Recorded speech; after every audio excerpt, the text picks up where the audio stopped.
অন্নপূর্ণা যোজনার টাকা এখনও অ্যাকাউন্টে না ঢোকায় ক্ষোভে সরব হলেন মহিলারা। টাকা পাওয়ার আশায় দীর্ঘদিন অপেক্ষার পর এবার দাঁতন 2 ব্লক প্রশাসনের দ্বারস্থ হয়ে বিক্ষোভ দেখালেন অন্নপূর্ণা যোজনার প্রাপকরা। প্রথমে বিডিও অফিসের গেটের সামনে জড়ো হয়ে বিক্ষোভ শুরু করেন তারা। পরে পরিস্থিতি আরও উত্তপ্ত হয়ে উঠলে বেলদা কাঁথি রাজ্য সড়কে নেমে পথ অবরোধ করেন বিক্ষোভকারী মহিলারা। বিক্ষোভকারীদের অভিযোগ, অন্নপূর্ণা যোজনার জন্য একাধিকবার ফর্ম ফিল আপ করার পাশাপাশি প্রয়োজনীয় নথিপত্র জমা দিয়েছেন তারা, কিন্তু এরপরও অনেকের ব্যাংক অ্যাকাউন্টে এখনও পর্যন্ত প্রকল্পের টাকা ঢোকেনি। ফলে কেন টাকা আসছে না সেই প্রশ্ন তুলে ক্ষোভ প্রকাশ করেন তারা। মহিলাদের দাবি, আবেদন সংক্রান্ত সমস্ত প্রক্রিয়া সম্পূর্ণ করার পরেও যদি টাকা না আসে তাহলে সমস্যাটি কোথায় তা প্রশাসনের পক্ষ থেকে স্পষ্ট করা হোক। দ্রুত সমস্যার সমাধান করে যোগ্য প্রাপকদের অ্যাকাউন্টে অন্নপূর্ণা যোজনার টাকা পাঠানোর ব্যবস্থা করার দাবিতে ব্লক প্রশাসনের হস্তক্ষেপ চান তারা। প্রথমে বিডিও অফিসের সামনে বিক্ষোভ দেখানোর পরও সমস্যার সমাধান না হওয়ায় শেষমেশ বেলদা কাঁথি রাজ্য সড়কে নেমে পড়েন মহিলারা।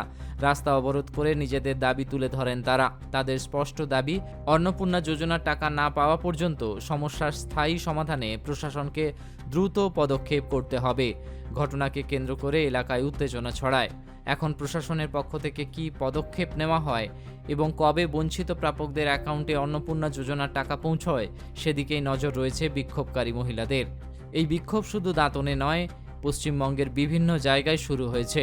আমার অন্নপূর্ণা ভান্ডারে এর আগের টাকাটা আমার ঢুকেছে, কিন্তু এবারের টাকাটা কেন ঢুকলো না? ভেরিফিকেশন এখানে দেখাচ্ছে, ওখানে লিখে দিল যে ভেরিফিকেশন ফিউচার গভর্নমেন্ট এমপ্লয় লিখে দিল। এবার বললো যে ভিডিওটা এখনো আসেনি।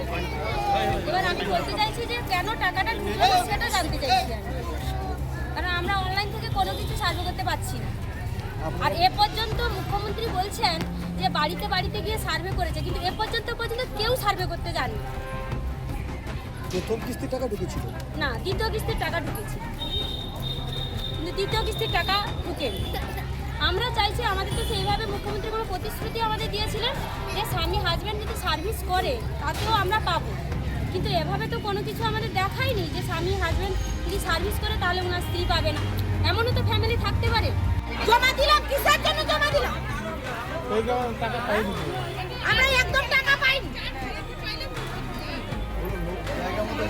এটা আধার কার্ড জেরক্স করো, প্যান কার্ড জেরক্স করো, রেশন কার্ড জেরক্স করো, ভোটার কার্ড জেরক্স করো, সব জেরক্স করে জমা দিলাম।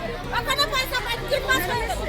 কেন ম্যাডাম এসছে 4 বার বলছে যে ভেরিফিকেশন হচ্ছে, তাহলে ভিডিও সাইড কি ভেরিফিকেশন করছে, কি করেছে? এবার আমাদের তো একটা তো ইয়ে আছে পঞ্চায়েত, আমরা কেন সরকারের কাছ থেকে পঞ্চায়েত পাবো? সব মহিলা পাচ্ছে, আমরা কেন পাবো না সেটা?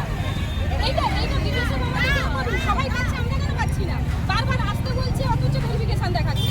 তাহলে ভেরিফিকেশন বলতে দেখাচ্ছে ভিডিও না পাঠাচ্ছে, ভেরিফিকেশন করাতে না মানে ফোনে ভেরিফিকেশন করাচ্ছে। কত অবরোধ করা হচ্ছে?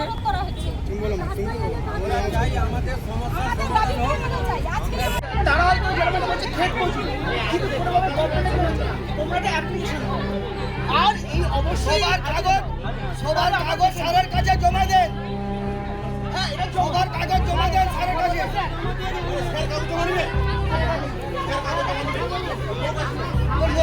সেই লোককে যদি স্যার পাঠাবেন তাহলে সবার কাগজটা সেই স্যারকে বলুন জমা নিতে সবারকে।